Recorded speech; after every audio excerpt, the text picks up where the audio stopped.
Hi.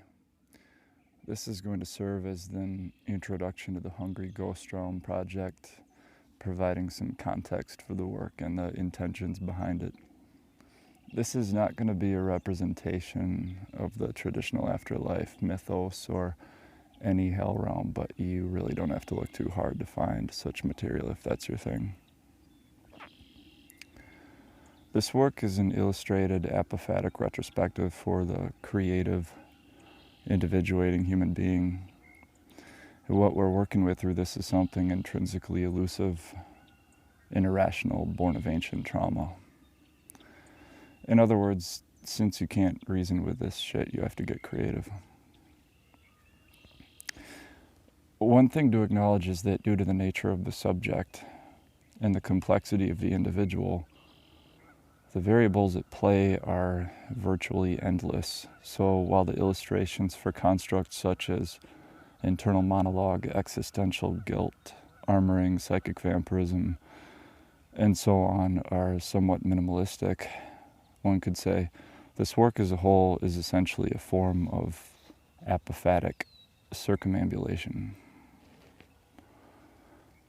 And what this refers to is the original concept of individuation and shadow work as presented by Carl Jung, the cultivation of a relationship with the more obscure aspects of oneself that we tend to avoid like the plague, much to our disservice, since we're generally too distracted by mainstream narratives, mundane drama, and insecurities to notice.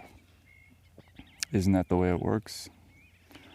So if there were a social contagion with all the characteristics of a psychic parasite that wants to play you like a fiddle, eat you alive from the inside out in the process while transforming your society into a dysfunctional pile of dog shit, it might be useful to cultivate some level of insight into what that is, especially if it's something that isn't too superficially obvious but more subtle, like an unconscious conspiratorial force that moves through everyone, or however you like to conceive of it.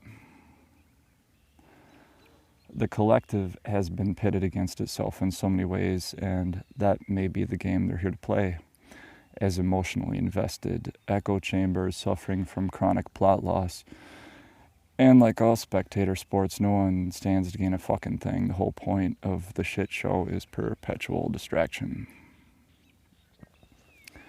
But to give into some passive reactionary state of cynicism or paranoia is a manifestation of this as well, so it's probably better to develop and maintain a deeper sense of mindfulness of the underlying forces that factor into the rise and fall of civilizations, and also a clearer sense of self as the creative individual in the midst of the illusions of the times in whatever capacity in which you're participating.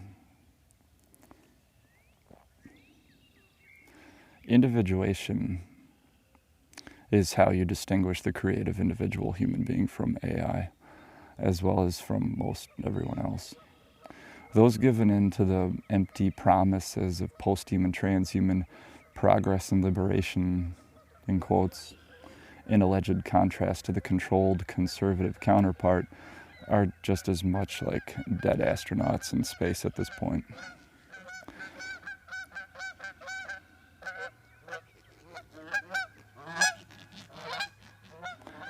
The creative, individuating human being has always been and will forever be the heretic, as there seems to be something in the impressionable, silly putty masses that seeks to swarm and sacrifice them to their idiotic masters, often after having placed them on a pedestal. And relating to social engineering in the mainstream ideological shit show, AI is nothing new, really, aside from being an upgrade of the same aversion to nature and avoidance of self, much like religion, paving the roads for new means of predictive programming and intellectual pretense on steroids. And yet it's the greatest thing ever for the Borg, since the idea of a culture of phantoms who practically live inside their phones at this point. Without trying to sound too deterministic, much of the way people relate to themselves in the world is about as artificial as it gets.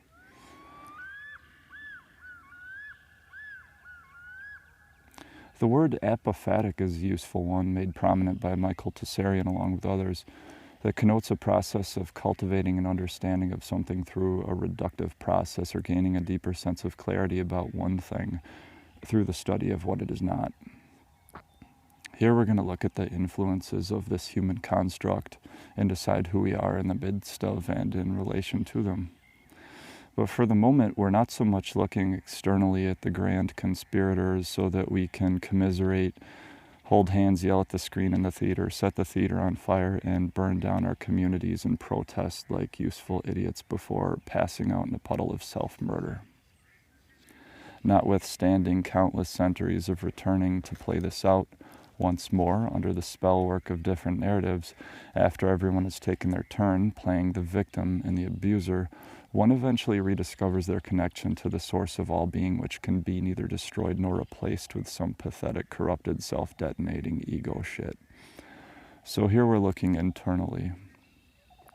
And as creator and illustrator of this work, I take responsibility for communicating as clearly as I can through my images and my words, knowing that it will undoubtedly be misinterpreted by someone somewhere because, again, this shit isn't rational.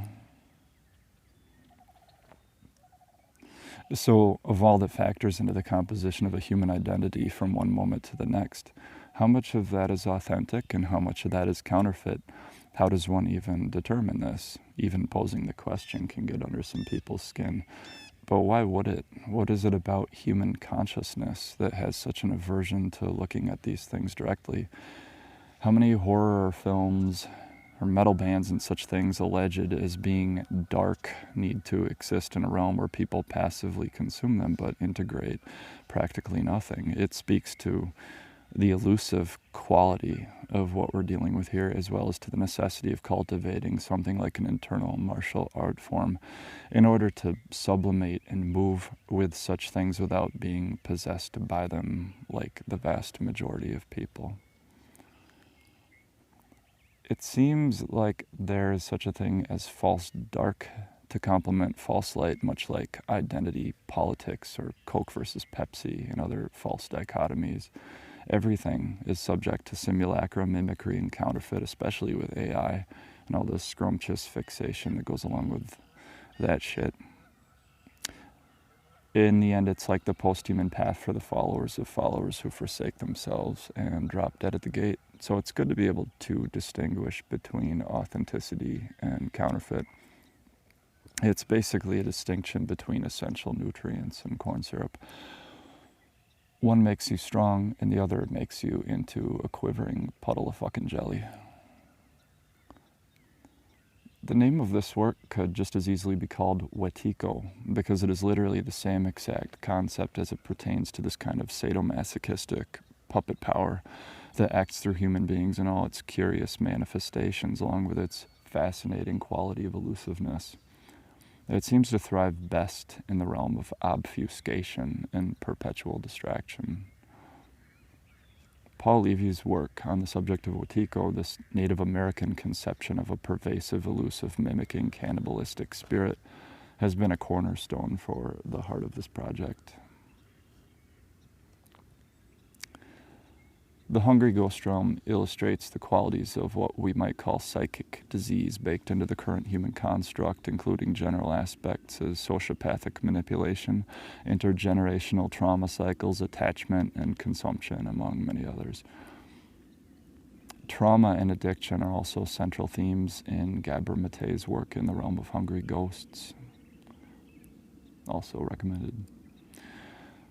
The materialistic imitation of life that the individual is conditioned to accept, far displaced from nature into a kind of self-consuming, bastardized state of domestication, predictable, vulnerable, and susceptible to the cringiest cliche propaganda parlor tricks to fall in endless fractal domino path of Babylons, has a certain quality of perpetual fiending to accompany an underlying state of dissociation and malnourishment, which is why the ghosts are described as being so goddamn fucking hungry.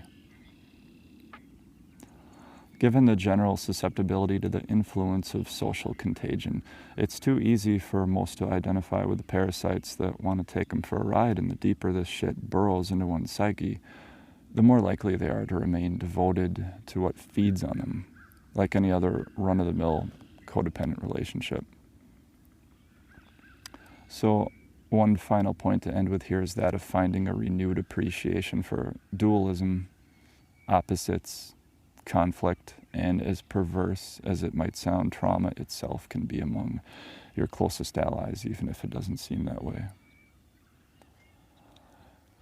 Another alternate title for this is The Never-Ending Shit Show. What better way to play out a brief human existence than to pacify yourself with the illusions of the times, going along with the dictates of broken children and adult bodies, and of those who have forsaken themselves, lost in the repetition of neurotic behavioral patterns.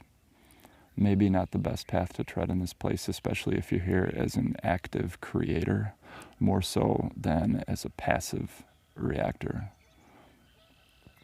But in the end, I leave it entirely up to you to formulate your own conclusions, because the point of this work is, in a nutshell, individuation.